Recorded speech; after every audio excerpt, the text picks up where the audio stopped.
Bueno, entonces, entonces sigamos con el ejemplo uno.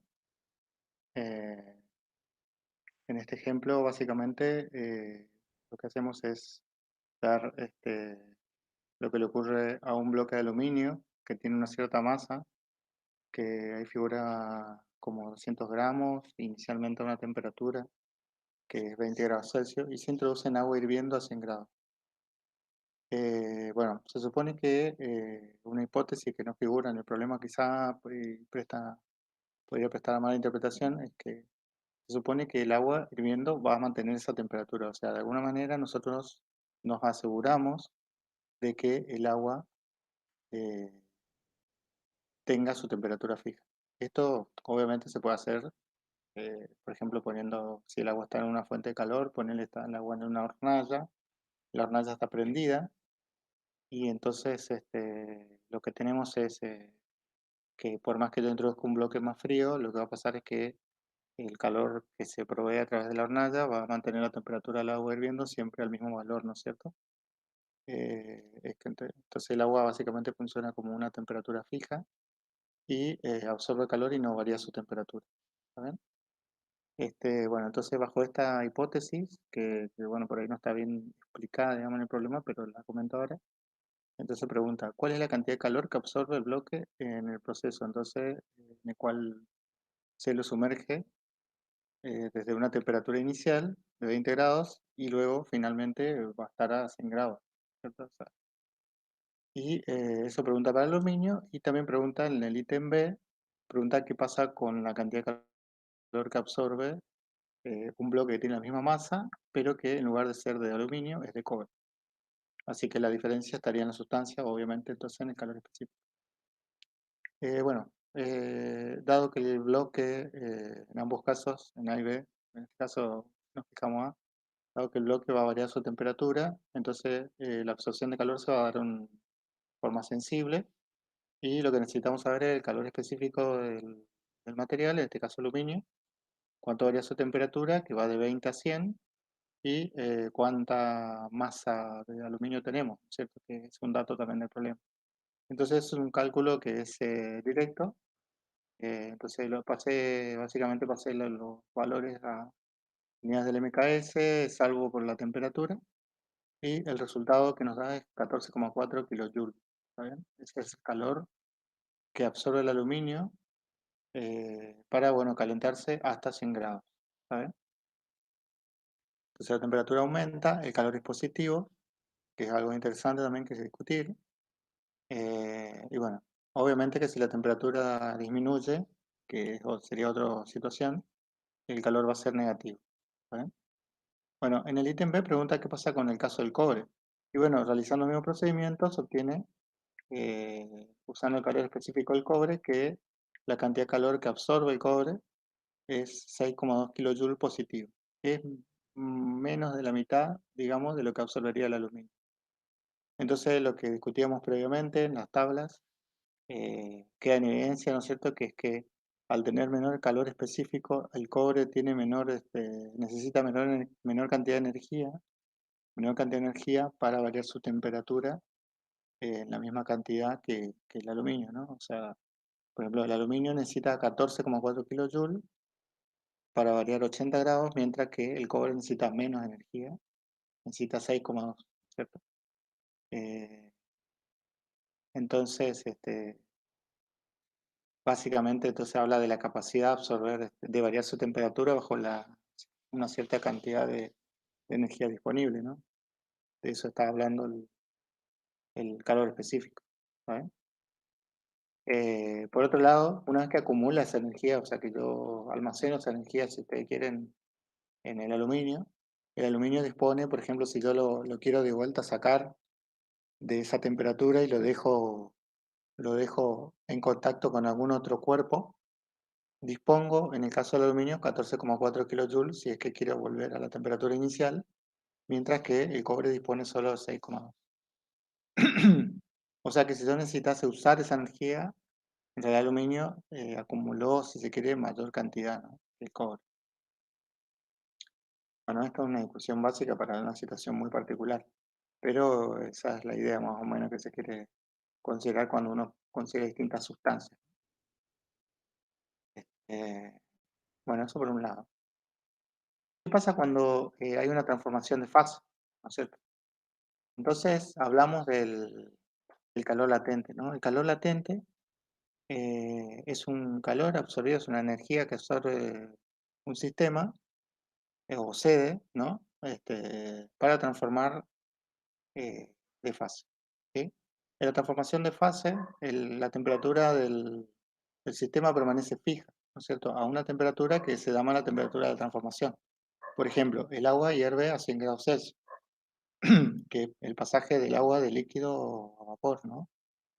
Em, durante el proceso de evaporación del agua, siempre permanece fija la temperatura del agua a 100, ¿no es cierto? O, por ejemplo, el agua se fusiona a 0 grados. O sea, esto quiere decir pasa de hielo a líquido, ¿no es cierto? En este pasaje, la temperatura, mientras el hielo se esté fundiendo, se esté convirtiendo en agua, es siempre fija de 0 grados, ¿saben? Eso quiere decir. Eh, ¿Cómo evalúo la energía que se absorbe o cede en el cambio de fase? Básicamente tengo dos cantidades. Obviamente la primera es la cantidad de masa que está fundiendo o cambiando de fase. Este, y la segunda es una característica de la sustancia, por supuesto, que nosotros denominamos calor latente.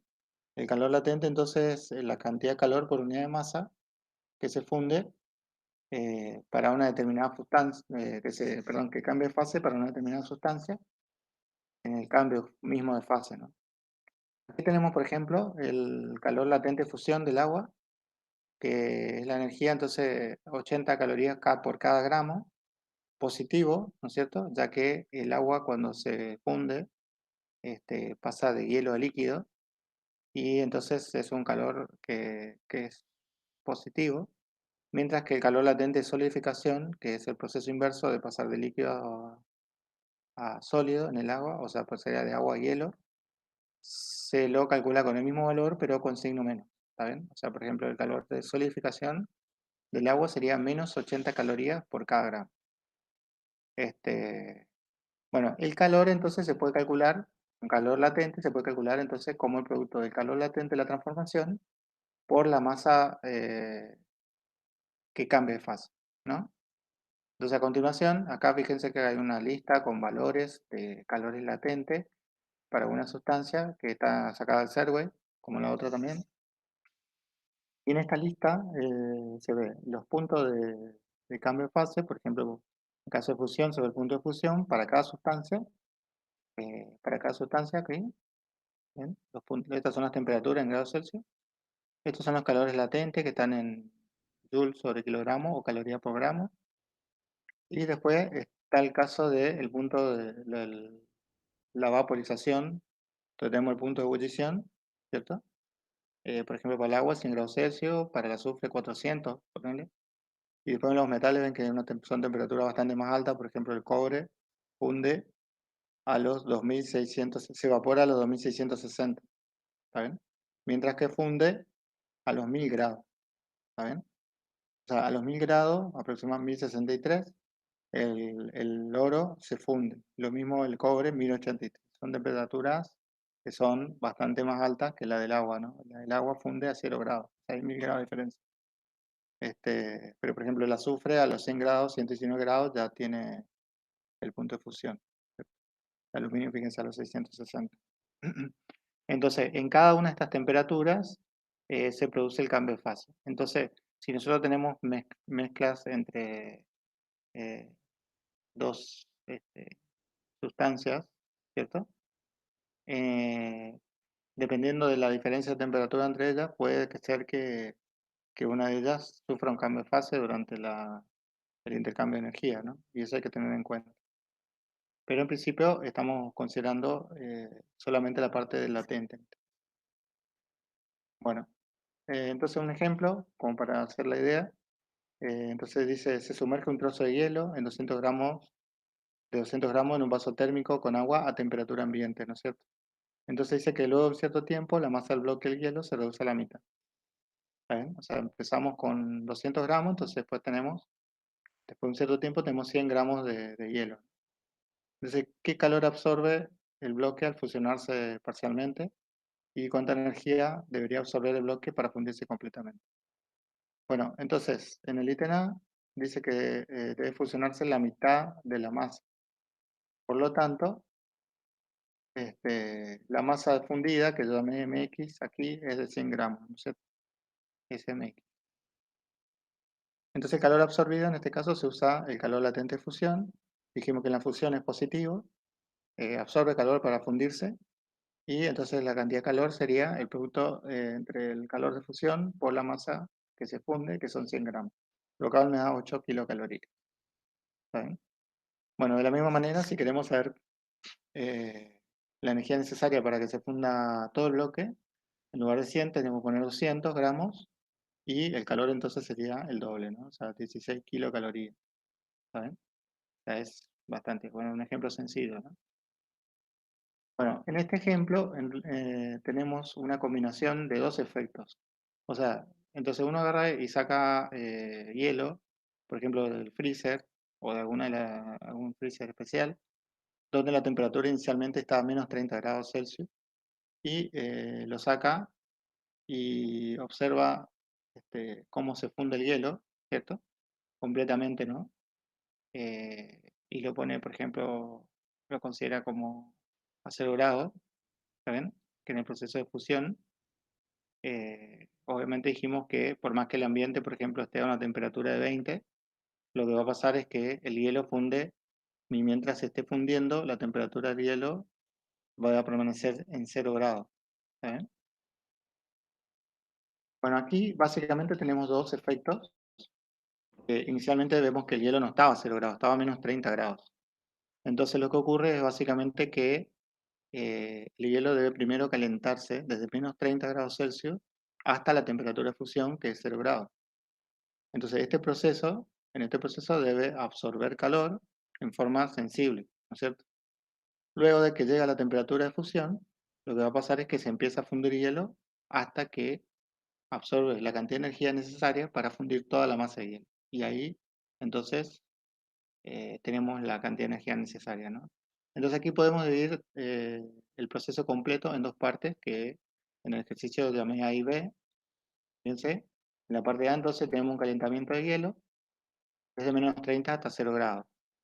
Entonces el calor sensible se tiene que calcular con el calor específico y la masa de hielo. Fíjense, acá tenemos entonces calor específico del hielo, que es un dato del problema, la masa de hielo y la variación de temperatura, que sería la final 0 grados y la inicial menos 30. Bueno, como este menos que está acá, te da un más, o sea que al final tenemos un calor positivo. Y el calor específico del hielo también sabemos que era media caloría por cada gramo de grado Celsius. Lo cual resulta que el calor en la etapa A completo sería 3 kilocalorías. ¿Está bien?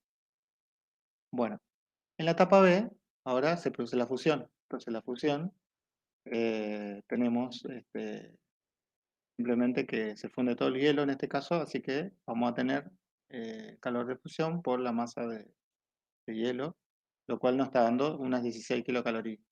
¿Está bien? Entonces, en todo el proceso completo, o sea, desde que estaba a menos 30 hasta que se funde todo el hielo, vamos a tener una cantidad de calor total que va a ser 19 kilocalorías, o sea, la suma de los dos calores, el de primera parte y el de la segunda parte. ¿Sí? Entonces, tenemos 19 kilocalorías. Entonces, es interesante, digamos, como mostrar lo que le pasa al bloque de hielo en un gráfico donde se muestra, en el eje Y se muestra la temperatura de hielo a medida que se produce la absorción de calor, y en el eje de las abscisas se muestra la cantidad de energía absorbida, ¿no? O cedida. Entonces, durante la primera parte, digamos, donde el calor es sensible, aquí tenemos entonces que el calor es proporcional a la temperatura, entonces la relación entre la temperatura y el calor va a ser lineal. La pendiente, que es esta constante de aquí, es la inversa del producto de calor específico por la masa del bloque, ¿no? Entonces, de la pendiente de esta curva podríamos sacar eh, ese dato, ¿no? Entonces hay una relación lineal entre temperatura y calor, ¿sí? O sea, la temperatura debería aumentar linealmente a medida que se absorbe energía en este caso. ¿Sí? Bueno, y por otro lado, en la etapa B hay una transformación de fase, por lo tanto la temperatura permanece constante, ya lo dijimos, eso le describe el cambio de fase, ¿no? Con lo cual la gráfica tendría esta forma. En la parte A hay una evolución de la temperatura, un aumento de temperatura, hasta que llega a la temperatura de fusión, y luego hay una permanencia de la temperatura en un valor constante en la temperatura de fusión del hielo, ¿no?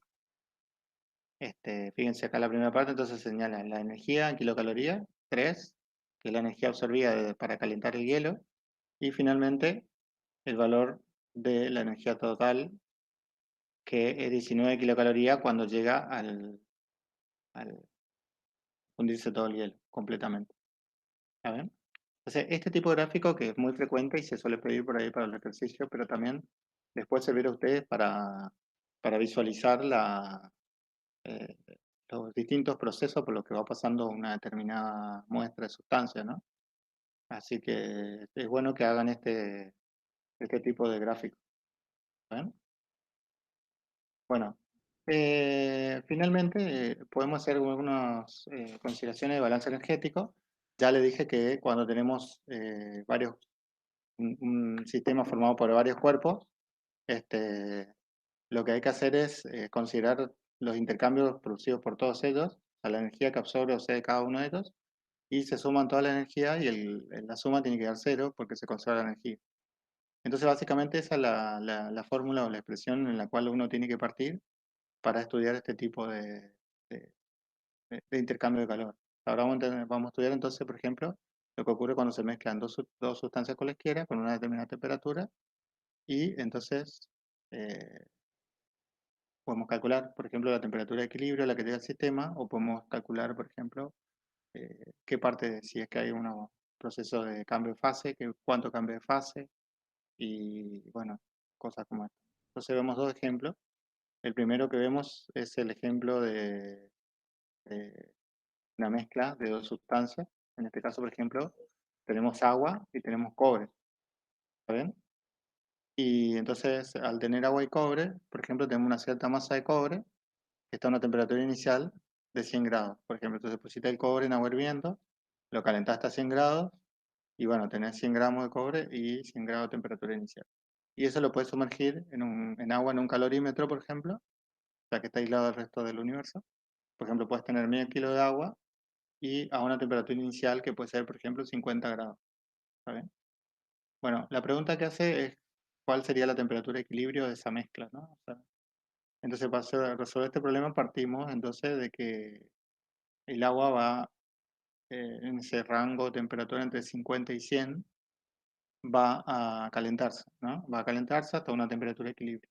Mientras que el cobre lo que va a hacer es bajar su temperatura, ¿cierto? Va a bajar su temperatura, el agua no se puede evaporar porque el cobre tiene que, para poder ceder la energía, tiene que bajar sí o sí su temperatura, así que nunca el agua va a llegar a 100.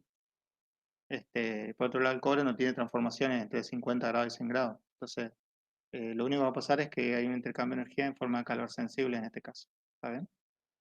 Entonces, va a haber una temperatura de equilibrio que en realidad es desconocida y queremos calcular. Entonces, el agua va a subir su temperatura de 50 grados hasta la temperatura de equilibrio T, mientras que el cobre disminuye su temperatura de 100 hasta T. Bueno, entonces planteamos el balance energético, es decir, el calor que absorbe o cede el agua más el calor que absorbe o cede el cobre es igual a cero. Ahí tenemos las expresiones de cada uno de los calores. Fíjense que siempre masa, calor específico, temperatura final de la sustancia, del bloque, por ejemplo, de cobre, menos temperatura inicial, en ambos casos. Bueno, y la reemplazo, sumo y obtengo simplemente después esta expresión de acá para la temperatura despejando, ¿no? Temperatura de equilibrio. Fíjense que la temperatura de equilibrio, en este caso, sin reemplazar nada todavía, es un promedio, ¿no? Es como una especie de promedio, o sea, donde cada peso está fijado por el valor de la masa y la capacidad calorífica de cada una de las partes, digamos, que contribuyen o que intercambian calor. Por ejemplo, acá el cobre y el agua están pesados por su masa y su calor específico, y dividido por la suma. esto implica inmediatamente que la temperatura de equilibrio va a estar entre el valor de la temperatura mínima y la temperatura máxima. O sea, en este caso sería entre 50 y 100 grados. En ese rango va a estar la temperatura de equilibrio. Y bueno, entonces ese es un resultado que... Después ustedes pueden reemplazar los valores y calcular cuál es el valor exacto. Bueno, y el ejemplo 2, que es el ejemplo con el cual quiero terminar la clase, es un ejemplo un poquito más complicado. En este ejemplo tienen una mezcla de 50 gramos de hielo a 0 grados que se sumerge en un vaso de agua de 400 gramos a 20 grados. ¿Por qué digo que es complicado este ejemplo? Y bueno, acá hay una discusión un poquito complicada en el sentido de que tenemos dos circunstancias que pueden ocurrir. Si el problema no nos explica, pueden pasar dos cosas. La primera es que, fíjense acá, la primera es que el hielo no se funda completamente, o sea que tenemos una masa, llamémosle grande de hielo, y esta se funde parcialmente, entonces queda algo de hielo sin fundirse, y por lo tanto la temperatura de equilibrio del sistema, como no se funde todo el hielo, sería 0 grados. Es decir, el agua baja de 20 a 0 y todo el sistema queda en equilibrio, agua y hielo a 0 grados. ¿Sí? Esa sería la primera situación. Mientras que la segunda situación sería que el hielo se funde por completo. Se funde todo el hielo y luego obviamente el hielo se calentará o no hasta una temperatura de equilibrio. Y por otro lado el agua se enfría solamente hasta la temperatura de equilibrio. Bueno, ¿de qué depende esto, no? Depende obviamente de la cantidad de masa que tengamos. O sea, en este caso tenemos una gran masa de agua y una pequeña masa de hielo. Entonces por ahí lo que esperamos es la segunda opción, lo más probable. Pero empecemos analizando la primera. Bueno, si la primera opción es la correcta, lo que va a ocurrir es que hay una cierta masa de hielo que se funde, ¿cierto? Pero no todo. Bueno, entonces, ¿qué va a pasar con el agua? El agua debe enfriarse de 20 grados hasta 0 grados, ¿cierto? Porque 0 grados sería la temperatura de equilibrio. ¿Por qué? Porque no se fundió todo el hielo, básicamente. Entonces, si enfriamos el agua de 20 a 0 grados, el calor disponible del agua es la masa del agua completa por el calor específico del agua y la variación de temperatura que sería 0 grados menos 20 grados. Entonces reemplazando nos queda menos 8000 calorías. Eso es la cantidad de energía que el agua debería ceder al hielo para que el hielo funda en supuestamente parte de su masa, ¿no? Dado que la suma de los calores debe ser igual a cero, quiere decir que el hielo, la masa incógnita que yo debería fundir, de hielo, por el calor de fusión del hielo, tendría que ser esas 8000 calorías que liberó el agua, ¿no? O sea, básicamente. Con lo cual, la masa que yo tendría que tener fundida sería 100 gramos, ¿sí? Ese es el resultado. O sea, con las 8000 calorías que el agua se dio, yo podría fundir 100 gramos. Pero la masa que tengo es de 50, ¿está bien? Entonces quiere decir que no puede ser una, que se funda solo parte del hielo, ¿sí? Se fundiría más de 50 gramos, entonces no. Se funde sí o sí todo el hielo, ¿está bien? Entonces eso nos deja con la opción 2. En la opción 2 entonces se funde todo el hielo y además se calienta hasta la temperatura de equilibrio. Entonces el planteo en realidad sería este que figura acá, ¿no? El hielo se funde, es decir, toda la masa de hielo por el calor de fusión, se funde todo el hielo y luego el hielo se calienta desde 0 grados hasta la temperatura de equilibrio. Pero como el hielo cuando se funde se convierte en agua, en lugar de usar acá el calor específico del hielo, tendría que usar el calor específico del agua. ¿Está bien? Eso hay que aclarar.